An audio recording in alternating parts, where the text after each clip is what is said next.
Bonjour, nous nous retrouvons une fois de plus afin de méditer sur la parole de l'Éternel. Jusqu'à présent, nous avons découvert que celui qui tient le monde dans sa main, l'Éternel des armées, il dirige à merveille. Il fait preuve d'équité dans le châtiment. Et comme j'ai eu l'occasion de te dire, le désir de Dieu, ce n'est pas la mort du méchant, mais qu'il change de conduite et qu'il vive. Qu'il réalise qu'il s'est trompé de chemin, qu'il arrête et qu'il se dirige vers le chemin qui conduit à la vie éternelle.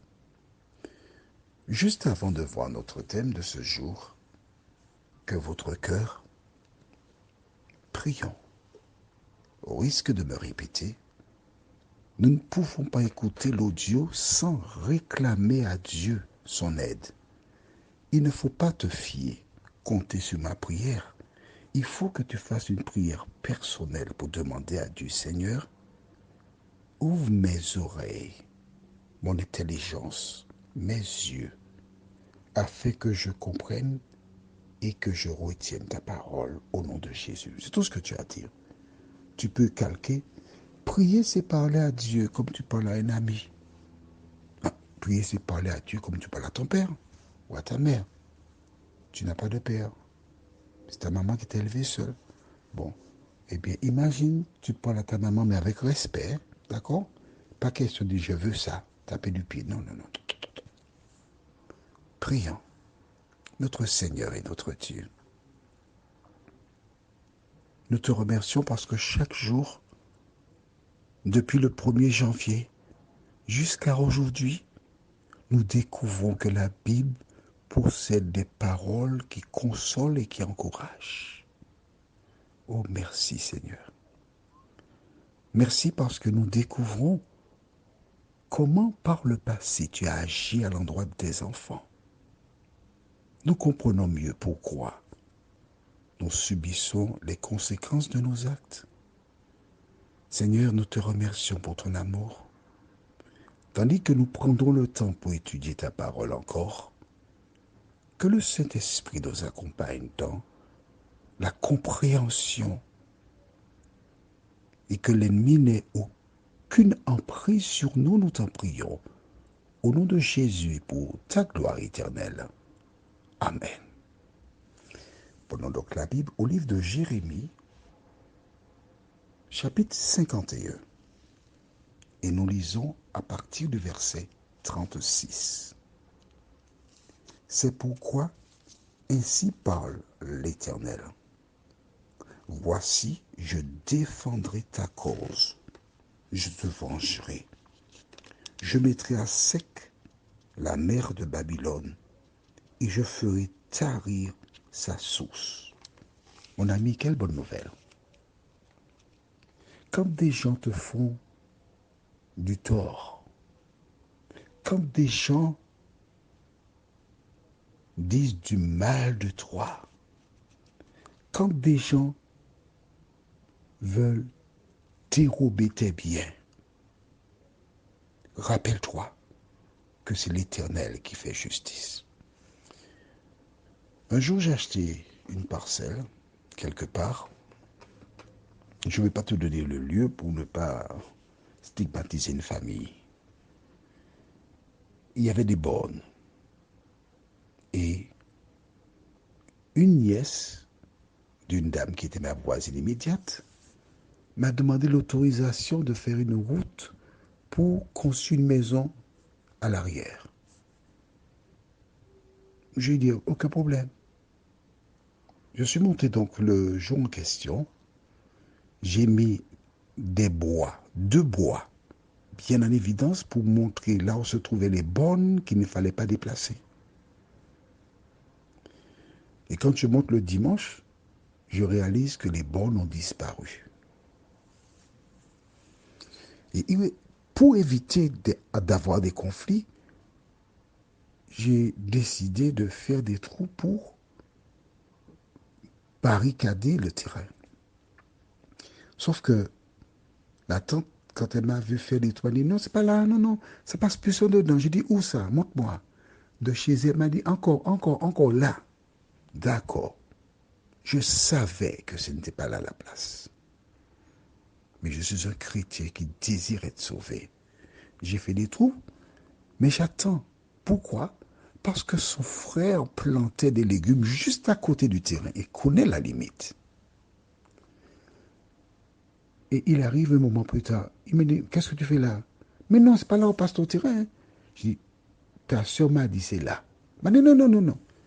Il m'a fait mettre des bois là où passait mon terrain. Il est monté voir sa soeur. Et moi, j'attends. Il dit, quand il est redescendu, la soeur était sur le balcon. Je dis, je fais quoi?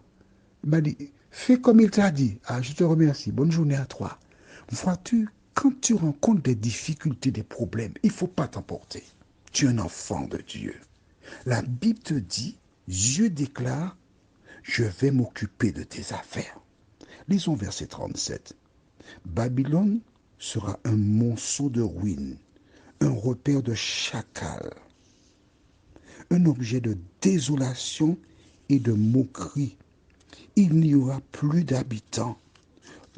Ils rugiront ensemble comme des lions.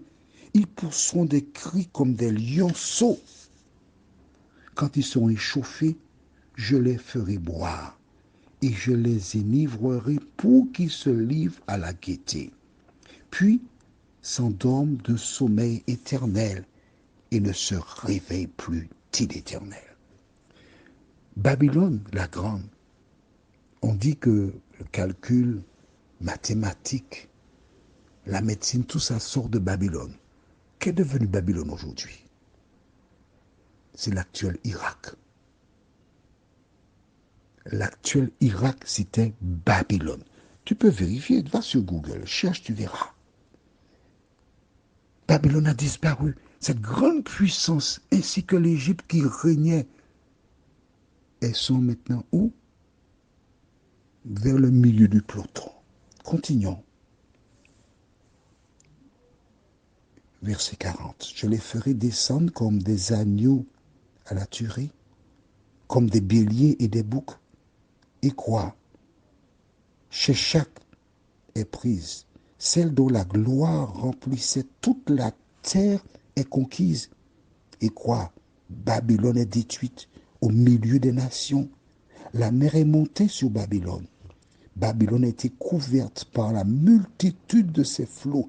Ses villes sont ravagées. La terre est aride et déserte.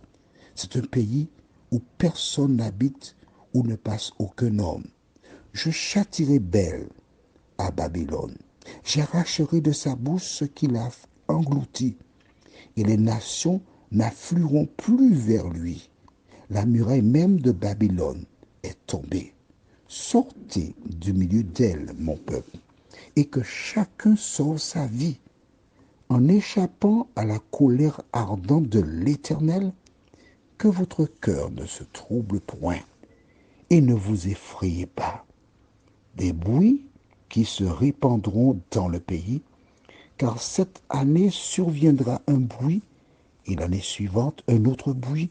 La violence régnera dans le pays, et un dominateur s'élèvera contre un autre dominateur. Quand on parle de Babylone, fais une recherche sur Google, mais aussi, on te parle d'un jardin suspendu.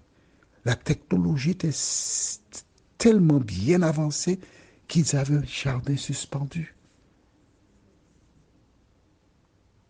Plusieurs royaumes se sont succédés. Ils ont disparu au fur et à mesure.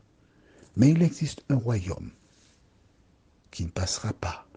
C'est celui que Jésus prépare pour ses enfants. Prions. Notre Seigneur et notre Dieu, merci pour la parole. Lorsqu'on regarde, on découvre ce qu'est devenu Babylone. Plusieurs personnes sont choquées. Mais celles et ceux qui se confient en l'Éternel savent que celui qui a parlé n'est pas un homme pour mentir, ni un fils d'homme pour se repentir. de nous aider, Seigneur, jour après jour, en tenant compte de ce qui est arrivé aux autres, à mettre de l'ordre dans nos vies, dans nos affaires.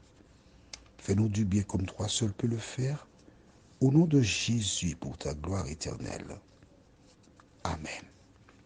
Je te souhaite une bonne journée et que l'Éternel continue de te bénir. À demain, si tu nous prêtes vie.